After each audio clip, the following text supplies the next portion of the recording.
Who's that? Commander Claw. Who's bad? Commander Claw. Welcome back to another episode of Breaking Brews. I'm your host, Commander Claw. And guess what? I'm excited to bring Loot, Exuberant Explorer. If you're here, it's because you like green creatures and you're looking for a little something something. I can't describe what this little something something is, but you may know that this guy is probably better in the 99.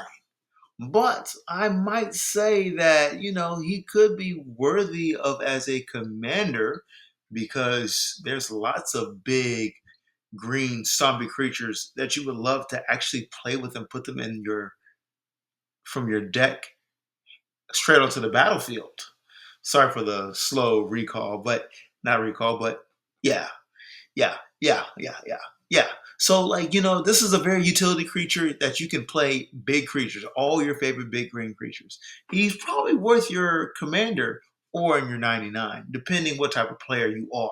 So let's get right into it. 5 cards that I highly recommend for Loot Exuberant Explorer. For 2 and a green, he is a 1/4 legendary creature, Beast Noble. You may play an additional land on each of your turns.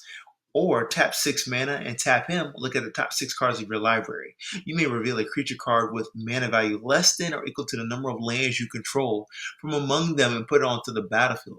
Put the rest on the bottom in a random order. So pretty much what we're trying to do here is look at any fat creature that we have in our deck by tapping 6 mana and put it onto the battlefield. This is almost like the classic card called Tooth and Nail.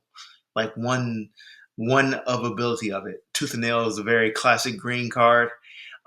Pretty much you search your library or you put a creature card from your hand onto the battlefield.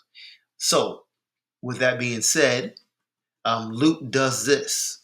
Putting creatures from your library onto the battlefield, the top 6 cards. And there's a lot of powerful creatures that are only at 6 mana or even less that are green. So that's what I'm saying. If you like utility and you just want a commander that can play or put out your favorite big green creatures, this is the answer.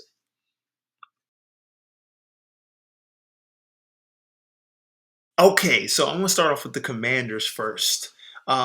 Loot should probably be in your 99, and Ultra Magnus Tactician is probably a really good commander for him.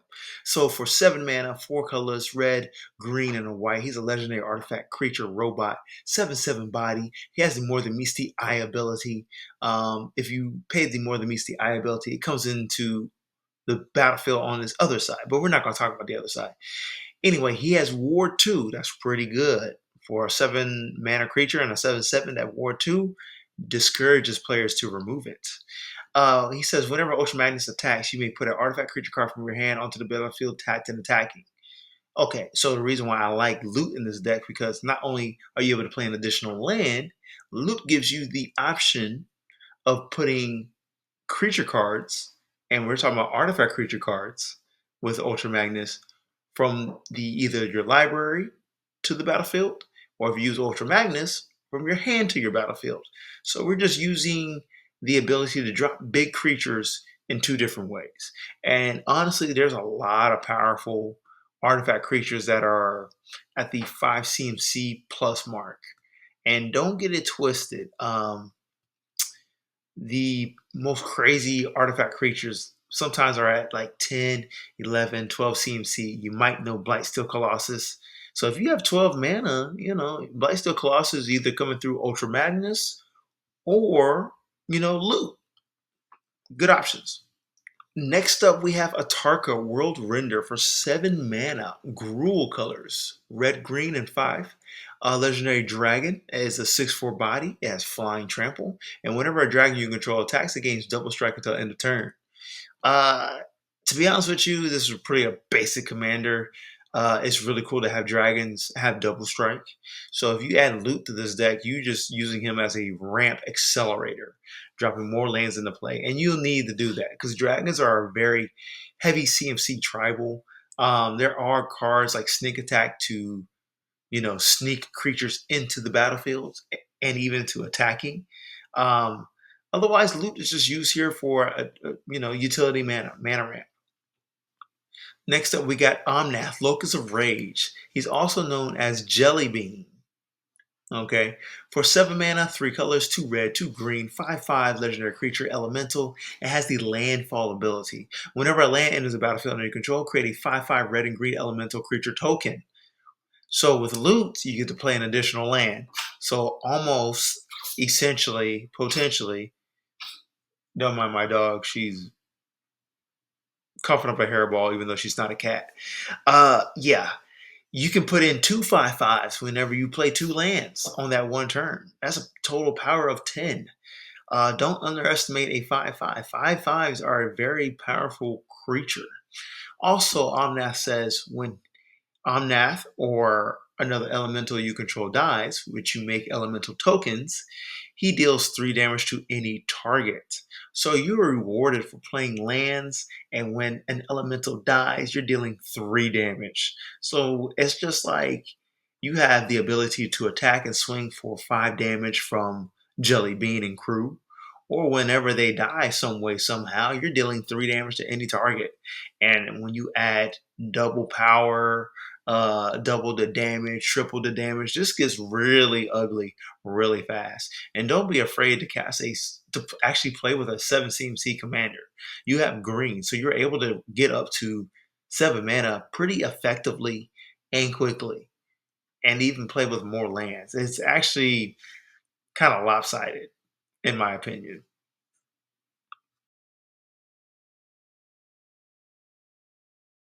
So now we're back to Loot himself as your commander. And like I mentioned before, if there's creature cards that you really want to play with and you want to get them on the battlefield, Loot is the perfect commander for it. This creature um, just puts out creatures. So we have Stonehoof Chieftain for 8 mana. He's an 8/8 Centaur Warrior. Trample, indestructible. Whenever another creature you control attacks, it gains trample and indestructible until end of turn. Wow. So all you really need to do is have Loot on the battlefield, pay 6 mana, and if you have 8 lands and you flip over this guy with those 6 cards, you get to put him on the battlefield for free. You are saving 2 mana. 2 mana, yeah. Yeah. And this guy's pretty monstrous. Not only is Trample indestructible, that it can't die. It only can be exiled. Yeah. Then another creature you control gets Trample indestructible. So another big fat creature that is powerful and with keyword abilities. Yo, yeah, this is a must add if you're going mono green with loot as your commander.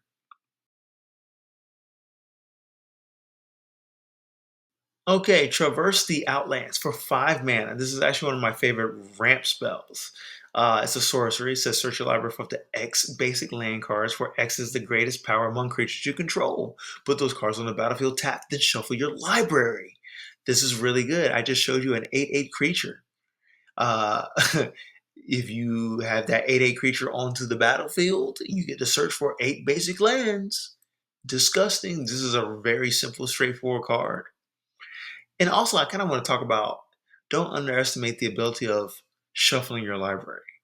Sometimes it's really good to have cards that shuffle your library after you've kind of built your deck in a way where early game you play, like artifacts that search for lands or ramp spells. You want to shuffle your library to get that randomization. And, you are able to get different cards versus getting stuck with a mana clump or just like high CMC spells that you can't play yet.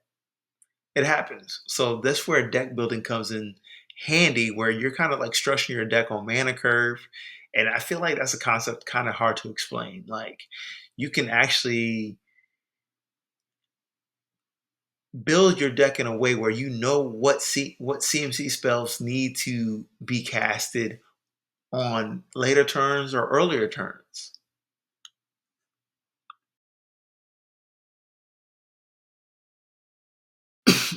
So to make loot even more powerful, if you have Rings of Bright Hearth, it's a 3 CMC artifact that literally doubles his ability. Let me read it for you. It says whenever you activate an ability, activating ability requires you to tap mana or tap a creature or a combination of both. If it isn't a mana ability, you may pay 2. If you do copy that ability, you may choose new targets for the copy. So essentially you pay 8 mana and you look over the top 12 cards and you put in 2 creatures on the battlefield. and you just need to have the correlating lands to the correlating CMC cost of that creature to put it onto the battlefield. So if you're running mono green and loot as your commander, Rings of Bright Hearth might be an auto included for you. So loot is a really good commander. I feel like if you're running mono green and you want to play with all your favorite big green creatures, that's where I would use this guy at. Otherwise, playing that additional land ability is very powerful. Um, Lately, they've been coming out with a lot of cards that can do that. So, if you're running green and some additional colors, you might want to add them in there.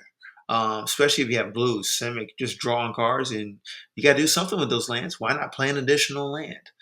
Like I said, good in the 99, but mono green commanders, don't underestimate them. Hey, this is Commander Claude. Thank you for watching the video. If you liked it, go ahead and subscribe so I can bring you more content just like this. Peace.